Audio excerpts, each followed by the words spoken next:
आज हम work energy theorem के बारे में डिस्कस करेंगे। पहले स्टेटमेंट, उसके बाद हम लोग प्रूफ देखेंगे। ये आपका है हेडिंग वर्क एनर्जी थ्योरम, ठीक है। अब देखो क्या है ये वर्क डन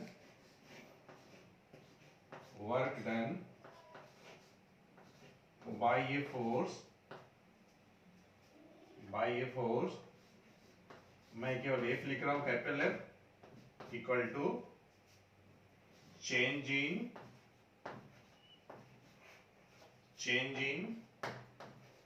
काइनेटिक एनर्जी। अब देखो यहां चेंज से मतलब क्या है, ये इंक्रीज भी हो सकता है, डिक्रीज भी हो सकता है। इंक्रीज इन काइनेटिक एनर्जी भी हो सकता है या डिक्रीज भी हो सकता है, डिक्रीज भी हो सकता है, ठीक है। अब देखो, अब प्रूफ, ये स्टेटमेंट रहा और प्रूफ देखते हैं। ये कोई सरफेस है आपका, ये सरफेस, ठीक है, और ये कोई ऑब्जेक्ट जिसका मास m and it was moving with initial velocity u। आपने क्या किया, इस पे एक फोर्स लगाया और ये फोर्स कैसा है, ये कांस्टेंट फोर्स है। उसका रिजल्ट क्या हुआ, उसका रिजल्ट ये हुआ कि उस ऑब्जेक्ट का वेलोसिटी u से बढ़ करके इंक्रीज करके v हो गया। यहाँ पे v जो है ग्रेटर देन u है, ठीक है। अब देखो, जब तक ये फोर्स एक्ट हुआ है, ये कांस्टेंट फोर्स है, ये पूरी डिस्प्लेसमेंट, फोर्स की मैग्नीट्यूड चेंज नहीं हुई है। और ये मैं डिस्प्लेसमेंट यहाँ पे s दिखा रहा हूं, ठीक है।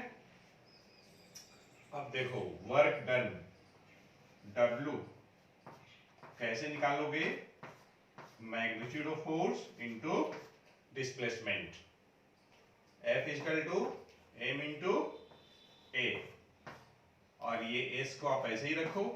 मैं ये बताने जा रहा हूं कि F कहां से आया, तो F equals to mass into acceleration. कैसे, तो बाई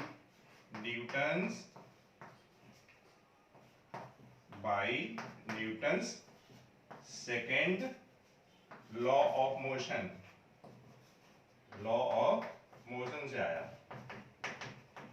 ठीक है। अब देखो, अब मैं s की वैल्यू रखने जा रहा हूं, तो s कितना होगा, v square minus u square upon twice है।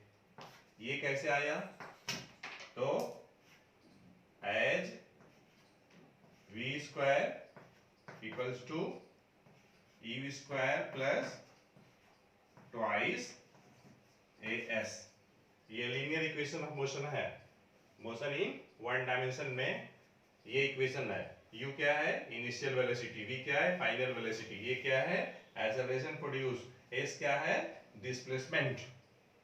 अब यहाँ देखो a कैंसिल, तो आपको क्या मिलेगा, आपको मिलेगा बच्चे half m v square minus half m u square मिलेगा, है कि नहीं।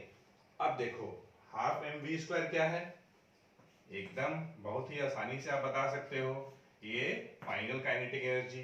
हाफ m v स्क्वायर क्या है, ये है आपका इनिशियल काइनेटिक एनर्जी। और दोनों का डिफरेंस क्या हो गया, ये हो गया आपका चेंज इन काइनेटिक एनर्जी। तो मेरे प्यारे बच्चे, इस तरीके से ये आप W मतलब वर्क डन, किसके द्वारा, फोर्स के द्वारा, ठीक है। कैसे मेजरमेंट होगा, या तो आप फोर्स इनटू डिस्प्लेसमेंट कर लो, और नहीं तो तुम क्या करोगे, चेंज इन काइनेटिक एनर्जी निकालोगे। अब देखो, इस थ्योरम का इस्तेमाल आप दो तरीके से कर सकते हो, या तो W बराबर डेल्टा किए, या तो फिर F into S equal to delta K, जैसा न्यूमेरिकल्स में सिचुएशन रहेगा हम वैसा करेंगे। और ये है आपका प्रूफ, तो आप लिख लो this proves work energy theorem, work energy theorem, ठीक है, थ्योरम। एक बात ध्यान देना है, ये जो हम लोग का वर्क एनर्जी थ्योरम है ये है फॉर कांस्टेंट फोर्स के लिए, ये ध्यान दीजिएगा, फॉर कांस्टेंट फोर्स के लिए है। ये मैं क्यों कह रहा हूं मेरे प्यारे बच्चे, क्योंकि फोर्स यहाँ पे कांस्टेंट है, फोर्स वेरिएबल नहीं है। Throughout the displacement as constant force act होगा, ठीक है। अब आगे इसके बाद हम लोग वर्क एनर्जी थ्योरम पे बेस्ट कुछ केसेस डिस्कस करते हैं। केस फर्स्ट, केस फर्स्ट, ठीक है। अब देखो मैं बात कर रहा हूं मोशन, मोशन अंडर ग्रेविटी की बात कर रहा हूं, मोशन अंडर ग्रेविटी, ठीक है। अब देखो कोई ऑब्जेक्ट है, ठीक है, ड्यू टू ग्रेविटेशनल फोर्स वह डाउनवर्ड फॉल कर रही है, ठीक है। अब यहाँ पे किसी को कंफ्यूजन हो सकता है कि शुरुआत में हो सकता है उसका स्पीड 0 हो, तो ठीक है कोई बात नहीं, मैं यहाँ पे पोजीशन ले लेता हूँ, मैं इसको मैं A ट्रीट कर रहा हूँ, यहाँ पे मैं B ट्रीट कर रहा हूँ, तो यहाँ तो कुछ सर्टेन वेलोसिटी u मान लीजिए, यहाँ पे v मान लीजिए, ठीक है। अब देखो बच्चे, यहाँ मैं चेंज इन काइनेटिक एनर्जी निकालना चाहता हूँ, तो क्या होगा, half m v square minus u square. अब देखो बच्चे, ये डेफिनेटली क्या होगा, ग्रेटर देन 0 होगा। क्यों ऐसा मैं बोल रहा हूँ, क्योंकि v क्या है, u से ग्रेटर है। इसका मतलब जो W जो होगी, जो वर्क डन होगी वर्क एनर्जी थ्योरम के अनुसार, ठीक है, क्योंकि वर्क एनर्जी थ्योरम और चलो है क्या, ये रिलेशनशिप है किसके बीच में, work done by the force में और चेंज इन काइनेटिक एनर्जी में। तो ये 0 होगी, ग्रेटर देन 0 हुआ, मतलब क्या होगा मेरे बच्चे, यहाँ पे जो वर्क डन होगी वो पॉजिटिव होगी, ठीक है। अब देखो, अब मैं बात कर रहा हूं, मैं अब बात कर रहा हूं केस सेकंड का, case second, motion against gravity, motion against, spelling बार करेक्ट कर लेना बेटा, अगर कोई मिस्टेक होगा बच्चों तो।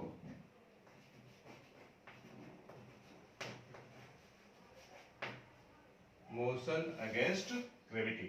अब देखो, सपोज कर लो कि कोई ऑब्जेक्ट यहां से तुम प्रोजेक्ट कर रहे हो, ठीक है, ए से, तो कुछ वेलोसिटी के साथ प्रोजेक्ट करोगे, जाहिर सी बात है, तो ये गई ऊपर, ठीक है। कोई समझ सकता है कि अरे यार फाइनल वेलोसिटी तो 0 होगा, कोई बात नहीं, मैं बीच में ले लेता हूं कहीं, ठीक है। तो ये ए से बी, और यहाँ पे मैं स्पीड इसका v ले रहा हूँ, ये एक्चुअली यहाँ से यहाँ तक गया है, ठीक है, कंफ्यूजन ना हो उसके लिए मैं बात कर रहा हूँ। अब देखो यहाँ पे मैं अपवर्ड एरो लगा दे रहा हूँ, ठीक है, बॉडी ऊपर जा रही है, यहाँ पे बॉडी नीचे आ रही थी ऐसे, ये ओके। अब देखो बहुत ही very important, change in kinetic energy कैसे निकालोगे आप, half m v square minus u square. मेरे प्यारे बच्चे, डेफिनेटली आप यहाँ पे क्या कहोगे कि जब किसी ऑब्जेक्ट को तुम ऊपर फेंकते हो तो इसकी स्पीड क्या होती है, घटती जाती है, मतलब v क्या होगा, लेस होगा, मतलब v square minus u square जो होगी ये क्वांटिटी लेस देन 0 होगी, definitely without any hesitation we can say. ये डेल्टा के क्या है, ये कुछ और नहीं है, वर्क डन है, मतलब इस केस में वर्क डन क्या हो गया, लेस देन 0, मतलब क्या हुआ मेरे बच्चे, वर्क डन क्या हुआ, नेगेटिव हुआ, ठीक है, ये वर्क डन अगेंस्ट ग्रेविटी की बात हो रही है। यहाँ पे क्या है, वर्क डन बाय ग्रेविटी है, ड्यू टू ग्रेविटी है। यहाँ पे तुम ऑब्जेक्ट को ग्रेविटी के अगेंस्ट ऊपर की तरफ फेंक रहे हो, इसलिए नेगेटिव है। Case third children, case third देखो वेरी इंपॉर्टेंट है, एकदम एकदम अर्जुन की तरह नजर टिकाए। ये एक सर्कुलर पाथ है बच्चे, जिसपे कोई ऑब्जेक्ट मूव कर रही है, और हम लोग सेंट्रीपिटल और सेंट्रीफ्यूगल वाले वीडियो में ये हम लोग पढ़ चुके हैं कि कोई भी ऑब्जेक्ट अगर सर्कुलर पाथ में मूव कर रही है तो एक फोर्स रिस्पॉन्सिबल होती है अंदर की तरफ, उस ऑब्जेक्ट में एक फोर्स अंदर की तरफ एक्ट होती है, ठीक है, अंदर की साइड में ये फोर्स एक्ट होती है, ओके। और इस फोर्स का नाम क्या है, सेंट्रीपिटल फोर्स। हर जगह लगता है, जब तक वो ऑब्जेक्ट सर्कुलर पाथ में मूव करती रहेगी ये फोर्स लगता रहेगा। अब अगर हमें मेरे बच्चे डायरेक्शन दिखाना है, direction of motion, along the tangent draw कर दो, और इसी के along डिस्प्लेसमेंट का डायरेक्शन होगा। अब देखो यहाँ पे ये क्या है, 90 डिग्री है, तो लिखो ना कि सिंस F परपेंडिकुलर किसके, डिस्प्लेसमेंट के, तो थीटा क्या होगा, 90 डिग्री होगा। तो फिर cos 90 क्या, cos 90 डिग्री 0, तो वर्क निकाल लो ना, तो F into S into cos 90, और cos 90 क्या है, 0 है, तो 0 आया कि नहीं आया, मतलब 0 वर्क डन हुआ। अब देखो मेरे प्यारे बच्चे, अगर यहां तुम्हें चेंज इन काइनेटिक एनर्जी निकालना है तो क्या करोगे, half m v square minus half m e square करोगे।